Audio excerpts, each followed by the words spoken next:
என் அன்பு சகோதர சகோதரிகளே, ஆண்டவராகிய இயேசு கிறிஸ்துவின் நாமத்தில் என் அன்பின் வாழ்த்துக்கள்.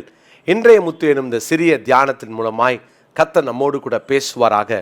1 கொரிந்தியர் 15:34 நான் வாசிக்கிறேன். நீங்கள் பாவம் செய்யாமல் நீதி கேட்க விழித்துக் கொண்டு தெளிந்தவர்களாயிருங்கள். சில தேவனை பற்றி அறிவில்லாதவர்களாய் இருக்கிறார்களே, உங்களுக்கு வெட்கம் உண்டாக இதை சொல்லுகிறேன். இன்றைக்கு அநேகர் இப்பிரபஞ்சத்தின் தேவனின் நிமித்தமாய் கண்கள் குருடாகி ஒரு மயக்க நிலையிலே தங்கள் வாழ்க்கையினுடைய எதிர்கால நிச்சயம் இல்லாமல், தேவ திட்டத்தை அறிந்து கொள்ள முடியாமல், தங்கள் வாழ்க்கையின் எதிர்காலங்கள் இருண்டு போன ஜீவியத்தோடு அநேகர் வாழ்கிறார்கள். ஏன்? அவர்களுடைய வாழ்க்கையில் இந்த பிரபஞ்சத்தின் தேவன் பிசாசானவன் கண்ணை குருடாக்கி வச்சிருக்கிறான்.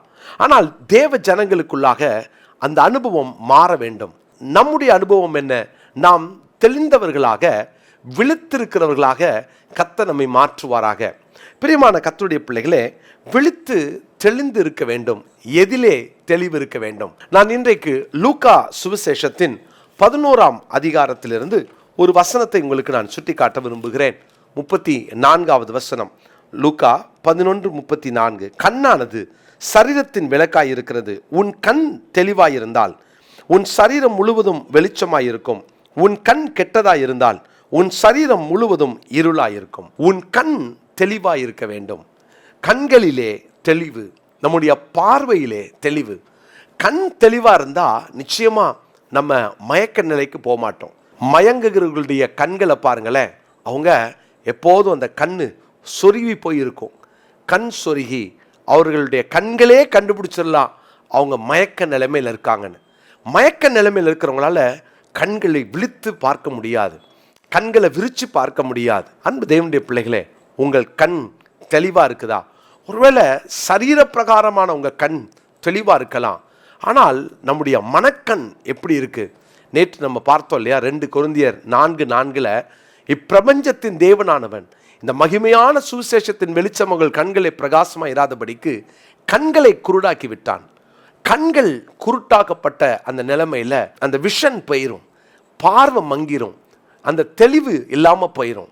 பிரியமானவர்களே, அநேகருடைய வாழ்க்கையில் ஒரு காலகட்டத்தில் இருந்த வெளிச்சம், தெளிவு கொஞ்சம் நாள் ஆக ஆக ஆக கண்ணில் அந்த தெளிவு குறையுது.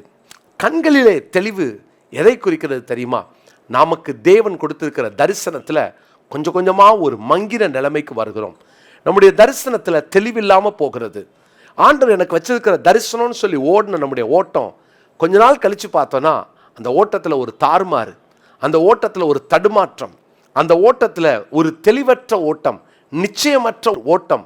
இன்னைக்கு எத்தனை பேருடைய வாழ்க்கையில் ஒரு காலத்தில் நீங்கள் தெளிவோடு ஓடி இருக்கலாம், உங்கள் கண் தெளிவாக இருந்திருக்கலாம், இன்னைக்கு குருடர்களை போல ஒருவேளை தடுமாறி கொண்டு இருக்கலாம். கண் தெளிவு போயிருச்சோ? அன்பு தேவனுடைய பிள்ளையே, உங்கள் கண்களிலே கவனம் வையுங்கள். உங்கள் பார்வை மங்க இடம் கொடுக்காதீங்க. நீங்கள் ஏலியின் வாழ்க்கையை குறித்து பார்த்தீங்கன்னா அதில் ஒரு சில வசனங்களை உங்களுக்கு நான் காண்பிக்கிறேன். 1 சாமுவேலின் புஸ்தகம் 3ஆம் அதிகாரம் 2ஆம் வசனம். ஒரு நாள் ஏலி தன்னுடைய ஸ்தானத்திலே படுத்து கொண்டிருந்தான். அவன் பார்க்கக்கூடாதபடிக்கு அவனுடைய கண்கள் இருளடைந்திருந்தது. அவன் கண்கள் இருளடைந்து போயிருந்தது. கண்ணில் ஒரு இருட்டு. ஏலியின் கண்கள் இருளடைந்திருந்தது. கண் இருளானா என்ன ஆகும் தெரியுமா? பிரத்யட்சமான தரிசனம் நமக்கு கிடைக்காது. முதல் வசனத்தில் வாசிக்கிறோம், 1 சாமுவேல் 3:1. அந்நாட்களிலே கர்த்தருடைய வசனம் அபூர்வமாயிருந்தது, பிரத்யட்சமான தரிசனம் இருந்ததில்லை. காரணம், ஏலியின் கண்கள் இருளாயிருந்தது. தேவனுடைய பிள்ளைகளே, இதை கேட்டுக்கொண்டிருக்கிற சகோதரனே சகோதரியே, உங்கள் கண் ஒருவேளை தரிசனத்தை கண்டது, தரிசனத்தோடு வாழ்ந்தோம், ஆனால் இன்றைக்கு மங்கி போன நிலைமையில், இருளடைந்த நிலைமையில், அந்த கண் தெளிவில்லாததுனால தரிசனம்லாம் போயிருச்சோ, இருந்துச்சு ஒரு காலத்தில், எல்லாத்தையும் நான் தொலைச்சிட்டேன்னு சொல்லி நீங்கள் தரிசனத்தை தொலைத்தவர்களாக இந்த வார்த்தையை நீங்கள் கேட்டுக்கிட்டு இருந்தா, இன்னைக்கு ஆண்டவர் உங்களோடு பேசுகிறார். தேவன் உங்கள் கண்களை தொடட்டும். உங்கள் கண்கள் தெளிவாக இருந்தால் தேவன் திரும்ப அந்த தரிசனத்தை புதுப்பிக்க வல்லவராக இருக்கிறார். சங்கீதங்களின் புஸ்தகம் 13ஆம் சங்கீதம் 3வது வசனத்தை நான் வாசிக்கிறேன். 13:3. என் தேவனாகிய கர்த்தாவே, நீ நோக்கி பார்த்து எனக்கு செவி கொடுத்தருளும். நான் மரண நித்திரை அடையாதபடிக்கு என் கண்களை தெளிவாக்கும். நான் மரண நித்திரை அடையாதபடிக்கு என் கண்களை தெளிவாக்கும்.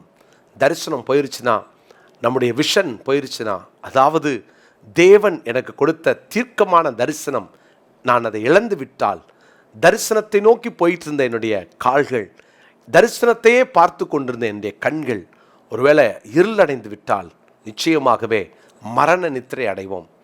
ஏலியினுடைய வாழ்க்கையை யோசித்து பாருங்க. அவன் கண்கள் இருளடைந்திருந்தது, அடுத்தது மங்கியது, அதற்கு பின்பு ஒரு நாள் விழுந்து மரித்து போனான். தேவனுடைய பிள்ளைகளே, இன்னைக்கு ஆண்டவர் நம்முடைய வாழ்க்கையில் கண்களை தொட்டு தெளிவான கண்களை கொடுக்க, நம்முடைய கண்களிலே ஒரு வெளிச்சத்தை கொடுக்க அவர் விரும்புகிறார். இன்னைக்கு ஜெபம் பண்ணுங்க.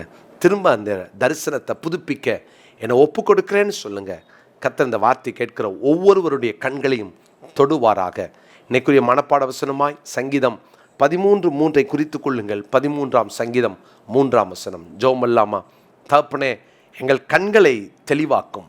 நாங்கள் மரண நித்திரை அடையாதபடிக்கு எங்கள் கண்களை தெளிவாக்கும்.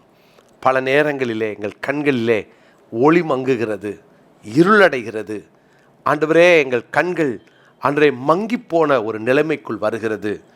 தெளிவற்ற ஆண்டவரே, அந்த தரிசனமற்ற எங்களுடைய வாழ்க்கை இந்த நாளிலே மாற்றப்படுவதாக. இந்த வார்த்தையை கேட்கிற ஒவ்வொருவருடைய கண்களையும் கர்த்தர் தொட்டருளும்.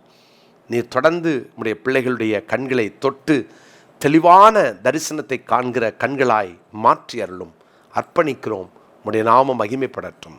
இயேசுவின் மூலமாய் ஜெபிக்கிறோம் நல்ல பிதாவே, ஆமென். பிரியமானவர்களே, உங்களை அன்போடு வாழ்த்துகிறேன். விங்ஸ் ஆஃப் விக்டரி IAS அகாடமியை குறித்து சில காரியத்தை உங்களோடு பகிர்ந்து கொள்ள விரும்புகிறேன். 2025-26 ஆகிய இந்த ஆண்டுக்கான UPSC தேர்வுக்கான பிரிலிம்ஸ் மெயின்ஸுக்கான அட்மிஷன்ஸ் நடந்து கொண்டிருக்கிறது. மிக குறைந்த ஃபீஸை தான் நாங்கள் வாங்குகிறோம். அதுவும் இந்த வருஷம் நமக்கு கிடைத்திருக்கிற ஃபேக்கல்டிஸ் ஒவ்வொரு ஆண்டும் 2 அல்லது 3 பேர் UPSCயை கிளியர் பண்ணி அவர்கள் நல்ல பதவிகளிலே அமர்ந்திருக்கிறவர்கள். அப்படிப்பட்ட ஒரு நல்ல தலைவர்களை உருவாக்கின ஃபேக்கல்டிஸ் தான் நம்ம இந்த வருஷம் நம்ம எடுத்திருக்கிறோம். எனவே இந்த நாளில் மிக கொஞ்சம் சீட் தான் இருக்கிறதுனால வேகமாக தரிசனம் உள்ள, தேசத்தை கலக்க வேண்டும் என்ற தரிசனம் உள்ள இளைஞர்கள் உடனடியாக கீழே காண்கிற இந்த ஃபோன் நம்பரை குறித்து கொண்டு நீங்கள் இதில் இணைய அப்ளிகேஷன்ஸை உடனே ஃபில் பண்ண உங்களை அன்போடு கேட்டுக்கொள்கிறேன்.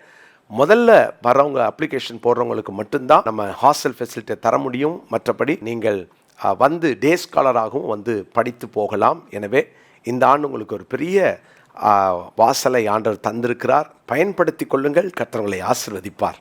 God bless you.